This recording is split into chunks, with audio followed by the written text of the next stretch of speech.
Hi there, and welcome to your Anxiety Solution, a safe space where we'll work together to tackle anxiety, OCD, panic disorders, and other related conditions like body dysmorphia, scrupulosity, or obsessive-compulsive personality disorder.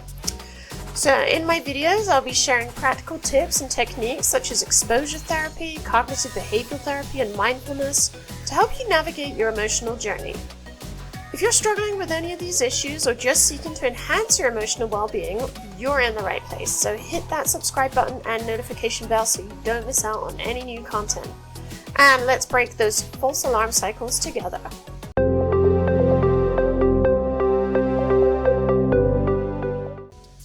Okay, so today we'll be talking about the common thread that connects these conditions, the false alarm cycle.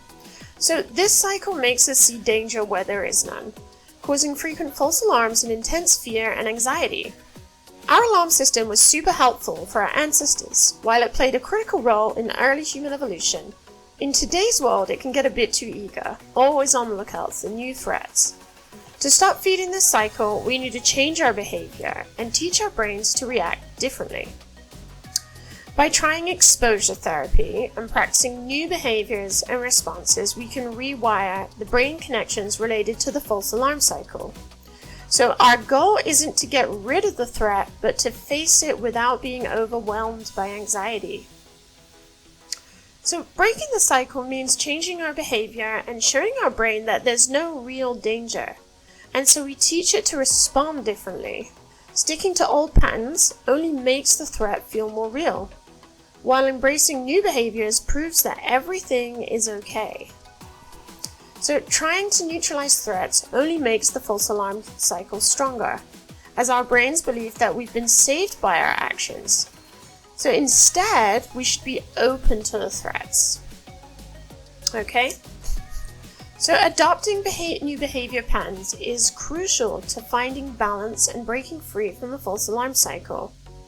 Exposure therapy helps us practice these new behaviors and responses, rewiring our brain connections linked to the cycle. So let's start our journey to conquer the false alarm cycle and live a more fulfilling life. Okay, let's take a closer look at each part of the false alarm cycle. First off, we have the trigger. And now the trigger kicks off the cycle, and it can be something external like a loud noise, or it could be even a sudden movement, or it could be something often that's internal, like a thought or a sensation even. The second part of the false alarm cycle are the intrusive thoughts. And these usually follow the trigger and are often negative and fear-based. It could be something like, what if I have a heart attack? Or what if I lost control? Next comes the perceived threat. So the trigger and intrusive thoughts are seen as an immediate danger to our safety or well-being. Following that, we have anxiety and distress. The emotional response to the perceived threat, usually involving fear, panic, and physical discomfort. Next, we have the urge to neutralize. The instinct to do something to relieve anxiety and distress, like avoiding triggers, seeking reassurance, or performing compulsive actions. Following that, we have the neutralizer. And this is a critical key piece to take away, to pay attention to in the false alarm cycle. The behavior aimed at neutralizing the perceived threat and easing anxiety and distress is the neutralizer. Okay? This behavior often reinforces the cycle and brings temporary relief, but it actually worsens anxiety over time. After that comes the confirmation of danger, the belief that the neutralizer prevented harm, which makes the perceived threat feel real and dangerous. And what this does is further fuels the cycle. And then finally, locking in the threat. The cycle becomes a learned response in the brain, making it more automatic and harder to overcome. This can lead to anxiety disorders, OCD, or other mental health conditions. Okay, so let's discuss briefly two coping mechanisms which are often used in the false alarm cycle. And these are primary avoidance and secondary avoidance. Okay, so primary avoidance means actively avoiding situations or triggers that might cause anxiety or distress. Like, for example, someone with a fear of flying, never traveling by plane. But this kind of avoidance can make the false alarm cycle stronger and worsen anxiety over time, or in the long run, as you recognize that it saved you from the outcome which you didn't want. Now, what most frequently happens is secondary avoidance. And so secondary avoidance is when we try to avoid activities or situations that aren't directly related to the trigger, but that might cause anxiety or distress indirectly. So as an example, to take the person with a fear of flying, say for example that they may have to fly for business. So how their secondary avoidance of the threat would kick in, they would ensure that they do not, for example, sit next to a window, or maybe they have to have headphones on, or maybe they would avoid hearing outside noise or take a sleeping pill to lessen the experience. So this kind of avoidance can also reinforce the false alarm cycle and limits our ability to enjoy life. Both primary and secondary avoidance cause harm to our mental health and keep the false alarm cycle going.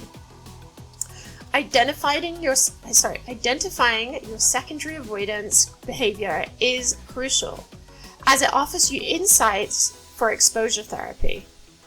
And this is because secondary avoidance is also the way in which a person neutralizes the threat. So when planning an exposure, staying open to the threat involves preventing yourself from engaging with your secondary avoidance behavior, which is what you would typically do to neutralize the situation that becomes threatening to you. So remember, breaking the false alarm cycle isn't something that happens overnight. It's a journey that we'll walk through together of self-exploration and growth, and in the following videos you'll understand a lot more about exposure therapy, and I'll give you a ton of different tools that you can use in your everyday life to practice overcoming the false alarm cycle. Okay, by identifying the triggers and patterns that feed the cycle, you're already taking that first step towards freeing yourself from anxiety, OCD, and panic disorders. So be patient with yourself, trust the process, engage in exposure therapy, as it's the most effective way to rewire your brain, challenge your avoidance behaviors, and practice new responses to your triggers. That's how you'll gradually break the cycle and become in control of your emotional well-being. Thank you for joining me on this journey to conquer anxiety, OCD, and panic disorders. I hope this video has given you a better understanding of the false alarm cycle and how to overcome it.